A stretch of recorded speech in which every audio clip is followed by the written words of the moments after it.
Halo semuanya, gimana kabarnya hari ini guys? Saya harap baik-baik aja ya. Eden merupakan sebuah film yang diangkat dari kisah nyata yang terjadi di Amerika Serikat. Film yang dirilis pada tahun 2012 ini berkisah tentang penculikan yang dialami oleh seorang gadis keturunan Korea bernama Hyun Jae. Selama dalam penculikan, Hyun Jae dipaksa untuk melayani lelaki hidung belang atau bisa dibilang ia dijadikan PSK.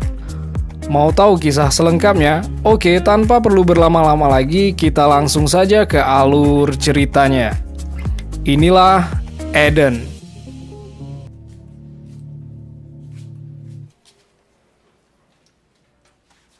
Mengambil latar waktu tahun 1994, Hyun Jae adalah seorang gadis remaja berusia 18 tahun. Ia merupakan keturunan Korea Amerika dan putri dari pemilik minimarket yang seorang imigran di pinggiran kota Amerika yaitu New Mexico. Pada suatu hari, Hyun Jae meminta izin pada ayahnya untuk pergi bersama dengan teman perempuannya. Ayahnya mengizinkannya, lalu memberikan hadiah berupa cincin. Sebelum pergi, ayahnya berpesan pada Hyun Jae agar ia dapat segera berhenti merokok. Kuat ngudut nih cewek. Pada malamnya, Hyun Jae dan temannya pergi ke sebuah bar. Ia didekati oleh seorang pemuda tampan bernama Jesse, yang mengaku berprofesi sebagai petugas pemadam kebakaran. Setelah saling memperkenalkan diri, Jesse menawarkan tumpangan pulang untuk Jae, sedangkan temannya disuruh pulang sendirian. Aduh, padahal cakepan temannya loh. Saat perjalanan pulang, mendadak Jesse menepikan mobilnya di sebuah tempat parkir yang sepi dengan alasan ingin menelpon seseorang. Namun bukannya menelpon, Jesse malah mengobrol dengan Jae. Singkatnya, mereka berdua saling beradu gigi. Setelah mencium Hyun Jae, Jesse keluar dari mobil untuk beberapa saat. Tiba-tiba Hyun Jae merasa curiga karena melihat Jesse menemui seseorang yang mencurigakan dari spion di tengah mobilnya. Karena merasa ada sesuatu yang tidak beres, Hyun Jae lalu berusaha untuk melarikan diri. Sayangnya, baru beberapa meter menjauh dari mobil Jesse, Hyun Jae disergap dari belakang dan dibius hingga tak sadarkan diri oleh Jesse dan temannya tersebut. Scene berpindah ke seorang pria tua bernama Bob. Terlihat ia sedang menemui seorang polisi dan warga sipil yang mengamati jasad seorang wanita, kemudian mengobservasi TKP-nya. Lalu Bob mengajak mereka berbicara perihal ditemukannya jasad wanita tersebut. Namun ketika sedang asik mengobrol, secara mengejutkan Bob menembak keduanya hingga koit. Kaget gue di sini bro. Sementara itu, Hyun Jae yang dibius dan dimasukkan ke dalam bagasi mobil telah tiba di suatu tempat. Tempat itu berupa sebuah gudang yang terletak di kawasan terpencil. Kemudian Hyun Jae dimandikan sampai bersih oleh petugas wanita yang ada di sana. Kawat gigi yang selama ini ia pakai juga dilepaskan oleh petugas itu.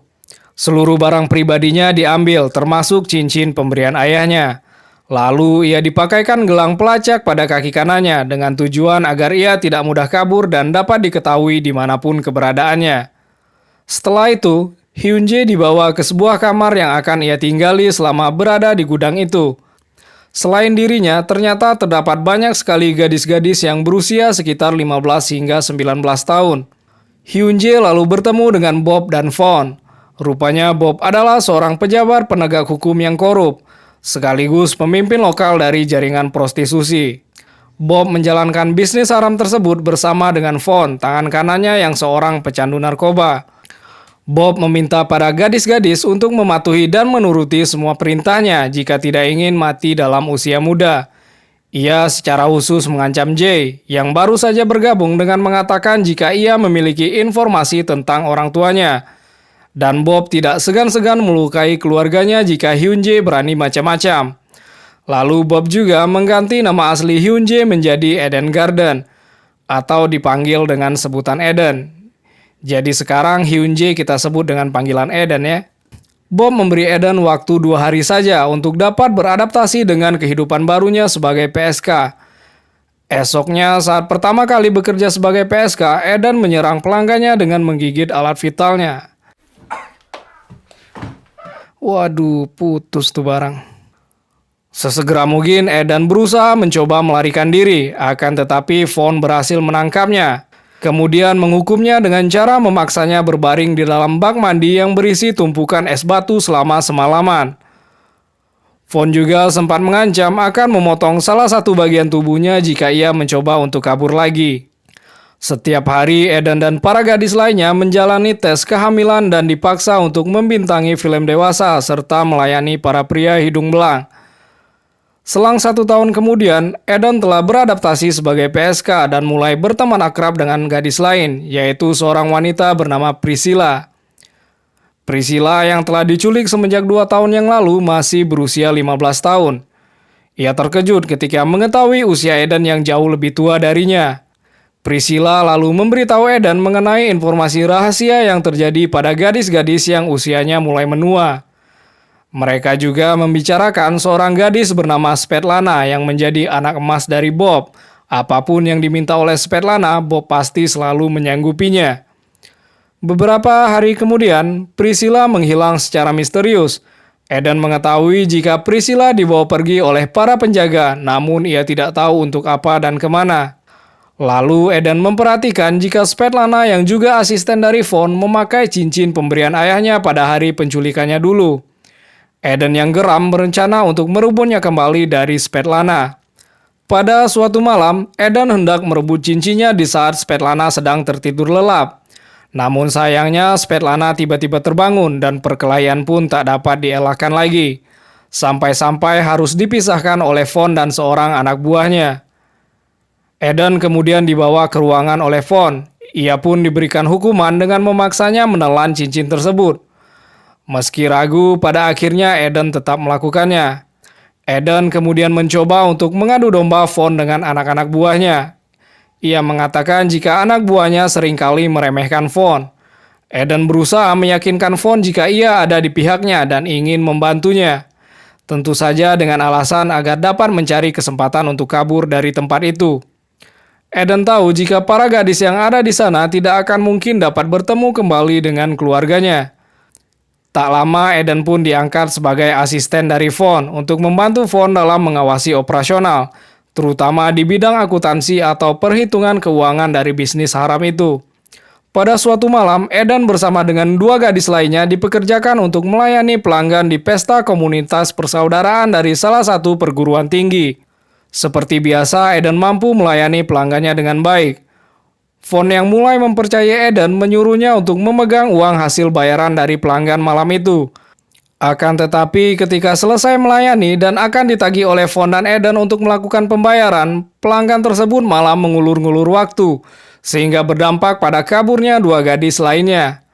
Von langsung panik seketika dan segera mencari keberadaan kedua gadis yang melarikan diri tersebut. Beruntung Eden melihat keduanya di salah satu minimarket terdekat. Von yang merasa berulang kali dibantu oleh Eden menjadi semakin mempercayainya, hingga mengajarinya untuk belajar mengendarai mobil dengan alasan memudahkannya untuk menemui para pelanggan. Hingga akhirnya Eden pun mulai menggantikan posisi Svetlana sebagai asisten Von sepenuhnya. Tugas utamanya adalah menjawab telepon dan membantu mengoperasikan bisnis haram tersebut setiap harinya. Tentu saja ini cukup menguntungkannya karena ia tidak lagi harus bekerja sebagai PSK. Suatu hari pada saat menjawab telepon, Eden mendapat pesanan pelanggan. Ketika pelanggan tersebut menanyakan besaran biayanya, dengan segera Eden mengetahui jika kemungkinan penelpon itu adalah polisi yang sedang menyamar.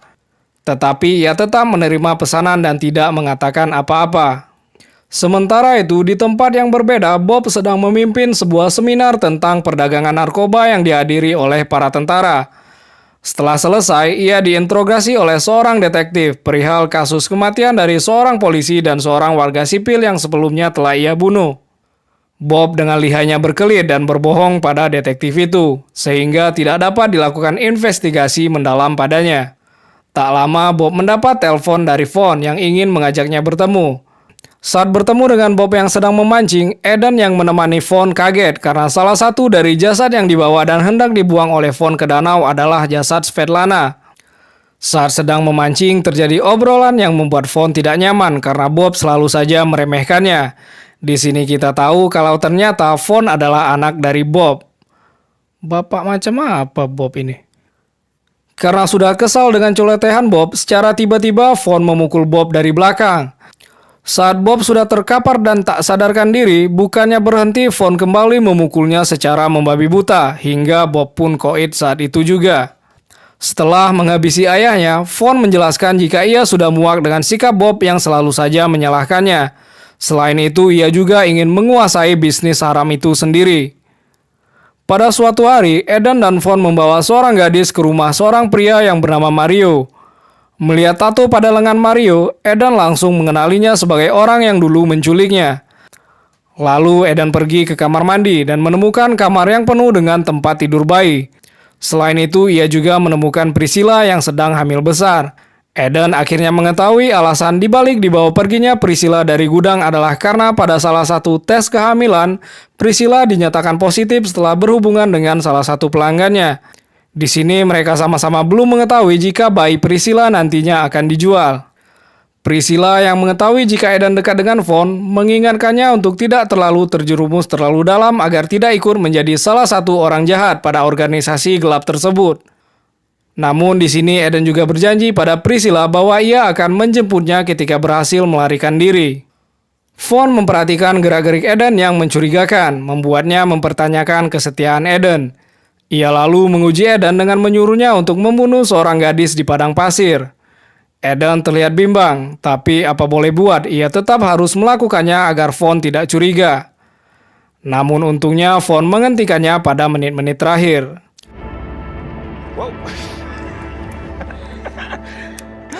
Tiba-tiba Vaughn mendapat telepon dari gudang bahwa salah satu anak buahnya telah menyebabkan sebuah proyek batal yang disebabkan oleh kebocoran informasi pada polisi, sehingga tempat persembunyian mereka kini telah diketahui. Eden berpikir jika mungkin saja polisi tersebut yang waktu itu ia terima teleponnya. Sesampainya di gudang, Vaughn yang panik segera memerintahkan salah satu anak buahnya untuk menghabisi Pedro, yang diyakini sebagai pelaku pembocoran informasi tersebut. Lalu Vaughn meminta Eden untuk mengemasi dokumen dan menyiapkan para gadis untuk dipindahkan ke rumah Vaughn. Namun tak lama Vaughn memberitahu Eden bahwa mereka akan segera pindah ke Dubai. Eden langsung sadar jika saat ini adalah kesempatan terakhir baginya untuk melarikan diri. Karenanya saat Vaughn berada di kamar mandi, Eden memasukkan racun pada pipa hisap milik Vaughn. Sekembalinya dari kamar mandi, Vaughn yang kemudian menghisapnya langsung tewas seketika. Ngefly sampai neraka kau kan? Dengan cepat Eden memotong gelang pelacak dari pergelangan kakinya. Lalu ia bergegas mengambil uang Vaughn dan pergi ke rumah Mario. Eden bermaksud bernegosiasi dengan Mario untuk melepaskan Priscilla dengan memberikan sejumlah uang. Akan tetapi Mario menolaknya. Sebelum pergi, Eden meminta izin untuk diperbolehkan menemui Priscilla. Mario pun menyanggupinya. Pada saat Mario sedang membelakanginya, Eden langsung menyuntikkan Mario dengan racun yang sama yang ia gunakan pada Vaughn. Mario pun tewas di tempat. Eden segera berlari menemui Priscilla dan memberitahukannya mengenai bayinya yang telah dijual. Priscilla tentu saja tak kuasa menahan tangisnya. Tak lama mereka berdua pergi melarikan diri dari rumah Mario dengan menggunakan mobil. Di tengah perjalanan, Eden menemukan sebuah telepon umum. Ia mencoba menghubungi ibunya. Akhirnya, setelah setahun lebih menghilang, Eden dapat mendengar suara ibunya kembali. Oma.